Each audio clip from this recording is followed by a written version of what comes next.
Hi, girls! Hi! Oh, How are you girls? It has been such a long time na since nung huling kita natin.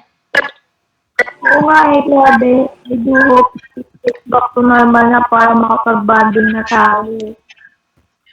True, sis.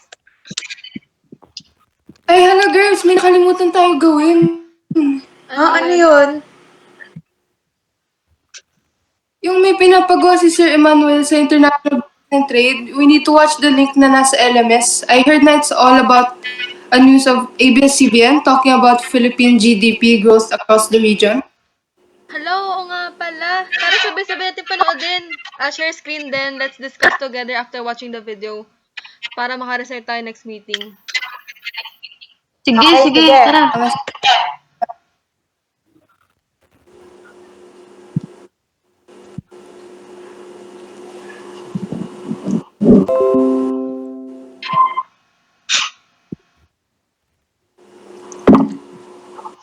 Nagets niyo ba? Medyo nakakalito nga lang ng konti. Let's discuss it together para hindi tayo malito. Oh, G lang. What is GDP and GNP nga ba? As far as I know, GDP stands for Gross Domestic Product. Based on investigations, it's one of the most common indicators used to track the health of a nation's economy. Check mo yung link and sa group chat.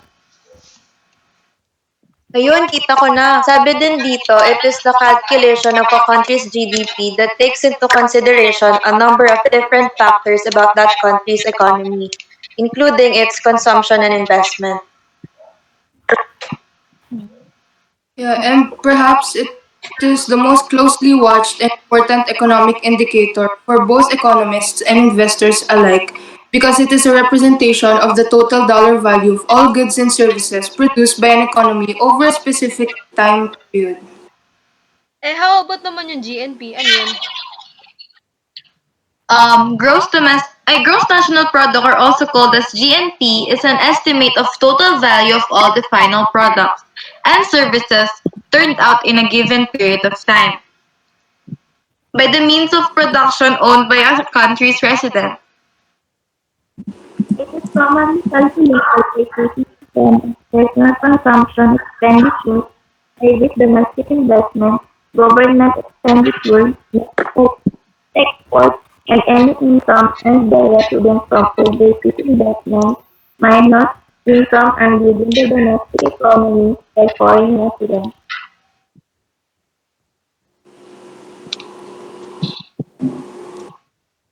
In other words, net exports does represent the difference between a country export minus any imports of goods and services.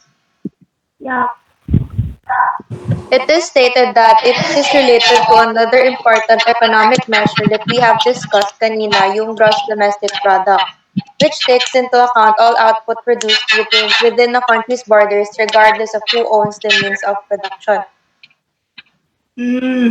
GNP starts with GDP, adds investment income of overseas investments, and subtracts foreign residents' investment income earned within a country.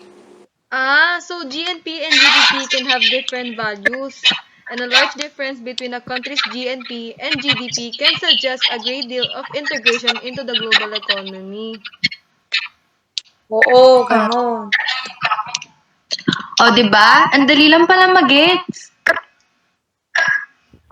also GNP measures the total value of the output produced by a country resident.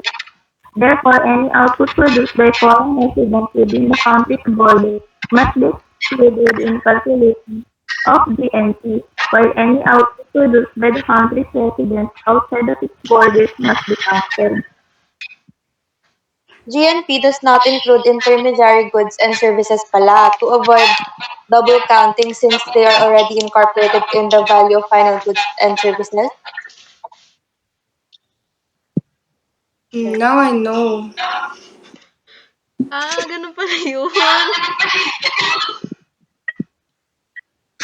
So, the difference between gross national product and gross domestic product is the GNP.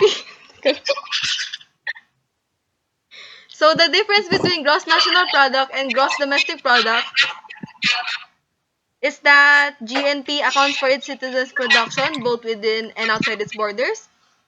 This figure then subtracts income earned by the foreign residents within the country. By contrast, gross domestic product measures the production of goods and services made within a country's borders by both citizens and foreign residents overall. Ah, Ah. Ano naman yung PPC? Ba't may ganyan? Kasali ba yan? What I know, PC stands for production possibilities. according to Khan Academy, it is the model that captures scarcity and the opportunity cost of choices when faced with the possibility of producing two goods or services. Points on the interior of the PPC are inefficient, points on the PPC are efficient, and points beyond the PPC are unattainable. And the opportunity cost of moving from one efficient combination product is how much of one good is given in order to get more of the good. Tama ba? Yup, tama. The shape of PPC also gives us information on the production technology, in other words, how the resources are combined to produce these goods. Same as what we've discussed earlier. We can also use the PPC model to illustrate economic growth, which is represented by shift stock to PPC. Ah, Ah, Okay, ganun pala. bali sa video kanina, pinakita yung breakdown of numbers for the top three regions in terms of growth. Ano nga ulit yung top 1? Cordillera ba? Yup, Cordillera Administrative Region. isn't that region famous for farming, Banawe rice terraces, Panagbenga festival, and strawberry fields? But I remembered na farming was not the biggest contributor to its growth. Ah, yeah, it was industry nga pala. Specifically, manufacturing and construction. The manufacture of aviation components grew 19.5%. Construction naman grew 23.6%. And it showed us that construction boom is not limited to the cranes dominating the Metro Manila skyline. Top 2 naman is yung Davao region that has a growth rate of 10.9%. Specifically, services and industry. Services sector had 49.6%. While industry had 39.2%. Top 3 naman is the Western Visayas. It has a growth rate of 8.4%. They also mentioned the slowest growing regions.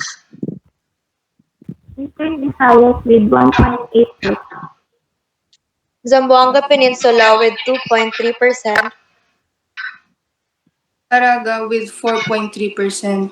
And lastly, Bicol region and Central Visayas with 5.1%. It has been a tough year for these regions kasi they are experiencing the highest inflation rate in the Philippines so far.